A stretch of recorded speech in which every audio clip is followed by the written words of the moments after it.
CPM-കാരും വെള്ളാപ്പള്ളി നടേശന്റെ ഈ പ്രസ്താവനകളെ ഒന്നും തള്ളിപ്പറയാൻ തയ്യാറാവുന്നില്ല.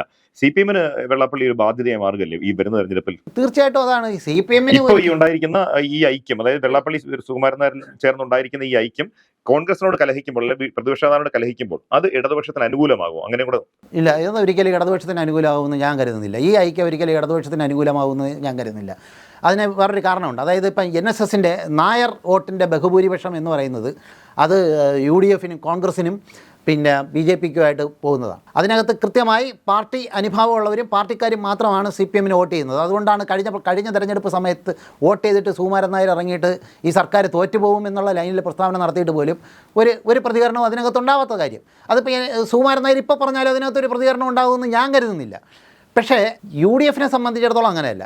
SNDP-യിലാണെങ്കിൽ ഈഴവ വിഭാഗത്തിലെ ഒരു നല്ലൊരു ശതമാനം വോട്ട് ഇപ്പോഴും LDF-ന് തന്നെയാണ്, CPM-ന് തന്നെയാണ്. അതുകൊണ്ട് തന്നെ ഇപ്പം ഇവർ രണ്ടുപേരും കൂടി ചേർന്നത് കൊണ്ട് എന്തെങ്കിലും പ്രത്യേക നേട്ടം ഉണ്ടാകുമെന്ന് ഞാൻ കരുതുന്നില്ല. അതുമാത്രമല്ല, അത്തരത്തിലുള്ളൊരു രാഷ്ട്രീയം പയറ്റിക്കൊണ്ട് CPM-ന് വളരെ കാലം കേരളത്തിൽ നിലനിൽക്കാനും പറ്റില്ല. അതുകൊണ്ട് തന്നെ അവരിപ്പം വളരെ സ്ട്രോങ് ആയിട്ടൊന്നും പറഞ്ഞില്ലെങ്കിലും ഗോവിന്ദൻ മാഷിനെ പോലുള്ള ആൾക്കാരൊക്കെ ഈ വെള്ളാപ്പള്ളി പറയുന്ന ഇതിനോട് യോജിപ്പില്ല, മതേതരത്തിനോട് മാത്രമേ യോജിപ്പുള്ളൂ എന്നുള്ള ലൈനിലേക്ക് പറയുന്നുണ്ട്.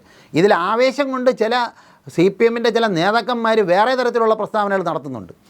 ഇപ്പം സജി ചെറിയാനെ പോലെ കഴിഞ്ഞ ദിവസം സജി ചെറിയാൻ നടത്തിയതുപോലുള്ള ചില പ്രസ്താവനകളൊക്കെ ഇതിൽ ഇപ്പം ഈ വെള്ളാപ്പള്ളിയും സുകുമാരൻ നായരും ഒക്കെ ചേരുന്നു എന്ന് പറയുന്ന ആവേശം കൊണ്ട് നടത്തുന്നുണ്ട്. അതൊക്കെ പാർട്ടിക്ക് വളരെയധികം അപകടകരമായ ഒരു അവസ്ഥയിലേക്കായിരിക്കും പാർട്ടിയെ കൊണ്ടെത്തിക്കാൻ പോകുന്നത്. ഇതിലൊന്നും മയങ്ങി വിടാതിരുന്നതാണ് 2016 CPM-ന് അധികാരത്തിൽ വരാൻ സഹായിച്ച ഒരു ഘടകം. അതുപോലെ CPM സ്വന്തം കഴിവിൽ വിശ്വസിച്ച് സ്വന്തം നിലപാടുകളിൽ വിശ്വസിച്ചുകൊണ്ട് ഇന്നലെ വരെ സ്വീകരിച്ച നിലപാട് എങ്ങനെയാണോ അങ്ങനെ മുന്നോട്ട് പോവുകയാണെന്നുണ്ടെങ്കിൽ തീർച്ചയായിട്ടും CPM-ന് അതുകൊണ്ട് ഗുണം ചെയ്യും. ഇതിപ്പം സതീശനെതിരെ എല്ലാവരും കൂടെ ഒരുമിച്ച് വരുന്നു എന്ന് പറയുന്നത് അത് സതീശനൊരു ഗുണകരമായ ഒരു സംഭവമായിട്ട് എനിക്ക് ഫീൽ ചെയ്യുന്നുണ്ട്. എന്താണെന്ന് പറഞ്ഞു കഴിഞ്ഞാൽ ഇപ്പം പിണറായി വിജയൻ്റെ അടുത്തുള്ളൊരു സ്നേഹം പൊതുസമൂഹത്തിൽ പലർക്കും ഉള്ളതിൻ്റെ ഒരു കാരണം എന്താണെന്ന് പറഞ്ഞു കഴിഞ്ഞാൽ ഒരു സാമുദായിക നേതാവിനെ അടുപ്പിക്കുന്നില്ല, എല്ലാവരെയും അകറ്റി നിർത്തുന്നു, സ്വന്തം നിലയിൽ കാര്യങ്ങൾ മുന്നോട്ട് കൊണ്ടുപോകുന്നു എന്നുള്ളൊരു ഇതാണ്. ആ ഒരു ഇമേജ് തകർത്തിട്ട് ആ ഇമേജിലേക്ക് സതീശൻ വരാനായിട്ടുള്ള ഒരു സാധ്യത ഇതെല്ലാം കൂടി തുറന്നു.